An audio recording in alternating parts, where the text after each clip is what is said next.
Hello, and welcome to another episode of the Stalktober special event of the Heart of the Jakuls.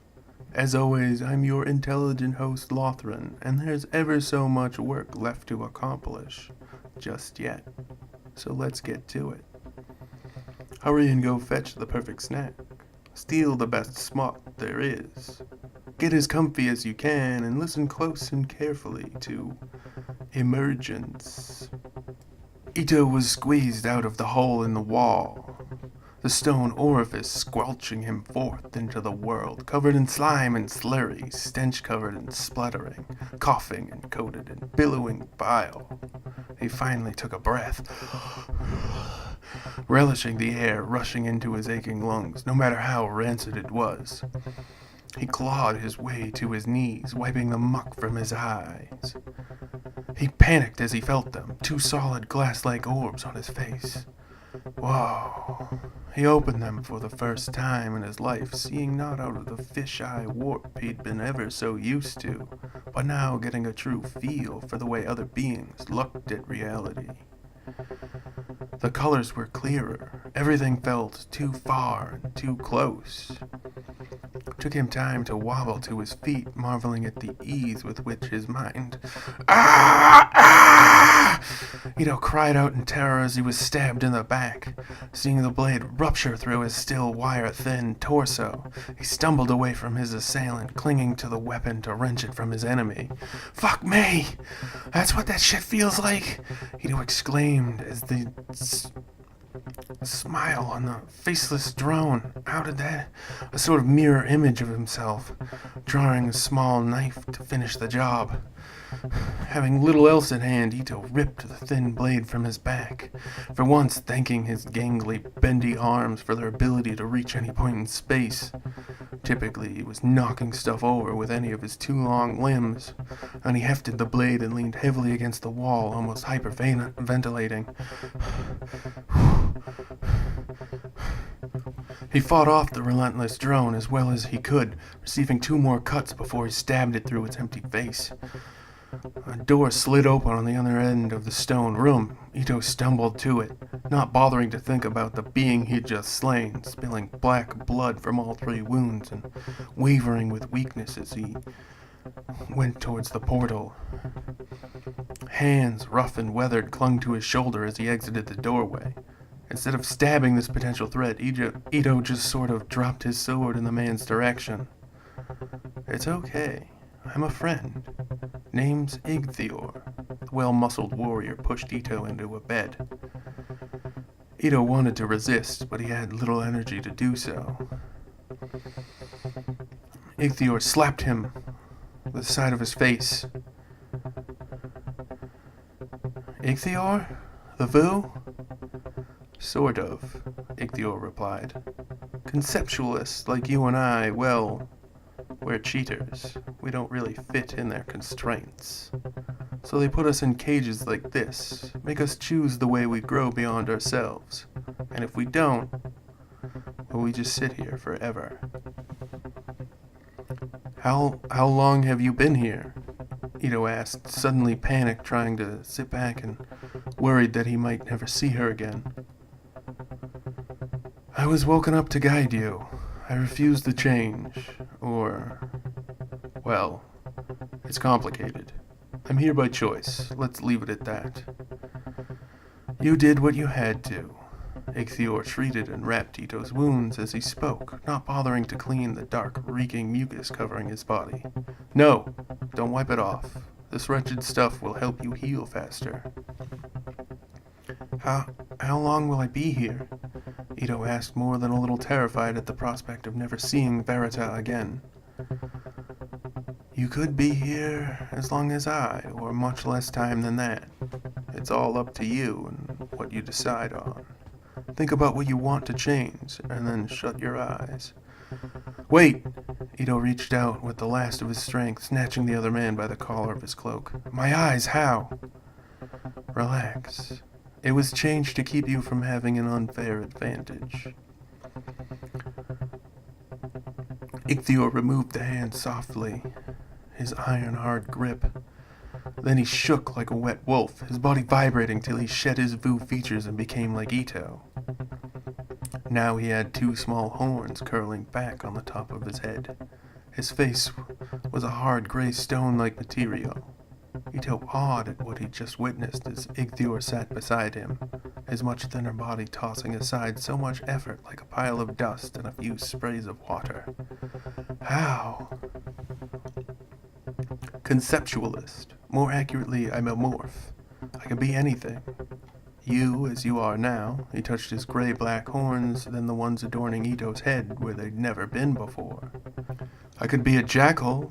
Igthor shook again, looking almost exactly like Ito's father, and then back to the spitting image of Ito as he stood now. I could be the bed you're laying on, a chair, or a sword. I can be anything I desire to be. He laughed. You think your world is without Vu? But now that you've seen me, I wonder what thoughts are roving through your mind.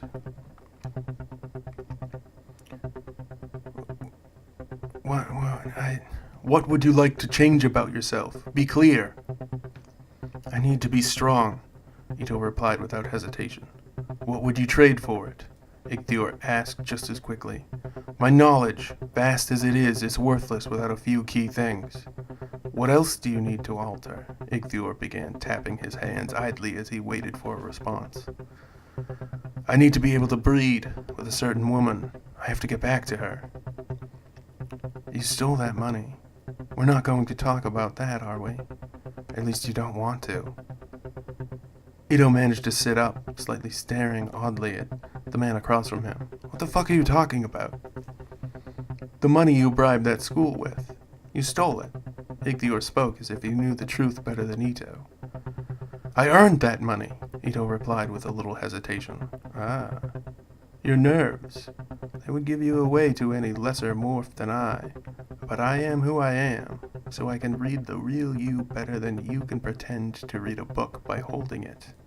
What the shit are you on about? Ito sat more fully up, putting his feet on the cold floor, almost ready to start swinging. You never altered yourself, fucking liar. Igthor darted out of Ito's swipe range as the feeble, whatever he was, fell to the hard stone slab floor.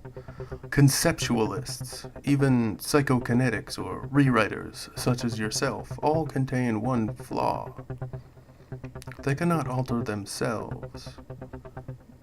We morphs, we look like what we want to be, but we are still our real self. We always must change back in time. However, Igthor bent his head unnaturally low to the floor, a half a meter away from the struggling to stand Ito, without moving his fully upright and rigid body. I can alter you, one conceptualist to another, but first you must do me a favor and speak the truth. I didn't steal the money, I earned it. The words felt hollow and meaningless on Ito's lips. I have known two other psychokinetics in my day. Arcturian, the most vile bastard of all bastards. At least he had a rigid sense of honor and duty, serving the needs of the well before all others. And Estraja, a good friend of mine, sort of. Also a complete bastard. Factually. But one willing to compromise, to learn, and to grow. And after he fought and eventually defeated Arcturian, he realized the full and complete limits of his powers. There were none. So he built a place such as this, and showed the Vu how to craft, produce, and maintain such installations. Estraja showed everyone how limited he could be. He would be, by how vast and overreaching his powers were, and would always be. After he removed the greatest threat to the sanctity of Vu life, he knew he, too, must be removed, either killed or altered. But try as he might, he could not make it occur. So I will ask you one more time, and if you answer incorrectly, you will suffer, and it may be quite some time before you see your precious woman once more. You stole that money. It was not a question. Igthor was not asking about the money. He was asking Ito if he understood about himself.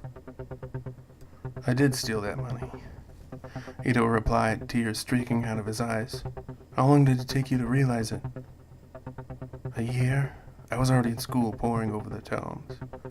I overheard someone talking about the oddness of my customers, how many of them never worked with or hired people that worked for the others that Say it. I made them find a job for me. I altered their minds, changed who they were. Verita could barely believe what she was seeing and hearing through the circular window. Keep watching, Igthior beside her instructed. It gets better. Ito's Igthior turned and began walking away. Wait, his eyes in his hands, tears pouring over the edge of his fingers. Ito had more to say. Verita's sister. Verita held her breath, wanting to run away as far as she possibly could in shock, but knowing that her feet would never move her from this spot. Ito removed his face from his hands. I did it. I made her sick. I found her diary and I hated her for it. I wanted her to die. I needed it to be slow, to be agonizing. No one should have this power. No one. He reached out toward Igthior, looking for solace and finding none. Verita felt the burning hatred of the lies she'd been fed flow across her mind. All this time, all this living in emotion, based on such terrible and insidious lies. The other? Igthior asked of Ito. Never. Not once. Ito wiped tears away from his eyes. She agreed to a deal. I didn't force her. I didn't beg. I didn't use it. I asked her to do something for me I thought no one ever would, and she did, to great personal cost to her. Out of respect for that sacrifice, her... Enough! Enough for me too. I've heard enough. Verita turned away from the screen. I still want to see him. To ask him why he lied to you? No. He was afraid to lose me, that much is clear, Verita replied. That makes sense. I still have to change myself if I ever want to talk to him. You're not afraid of him? Igthior asked. Why wouldn't I be afraid of him? You know what he can do. I have to change myself the way he did. That's the cost, right? Igthior nodded. Okay. That's what I'll do. And so it is. Our time together has once more come to an end. I hope you enjoyed it. I know I have. As always, I've been your scholarly host, Lothran, and this was Emergence, another tale straight from the heart of the Jakuls. Go ahead, Korvoth. Lead them out to safety. A pleasant hello and a fond farewell to each and all. Please leave your comments, questions, and kindnesses down below. None of that awful rude or mean stuff, though. You keep that to yourself. Remember to like, share, and subscribe to help us learn and spread and grow. Don't forget, we encourage each and every one of you to do your utmost to stay safe out there. Goodbye and good night, everyone. Good luck. You'll need it. Bye-bye. Bye-bye-bye-bye.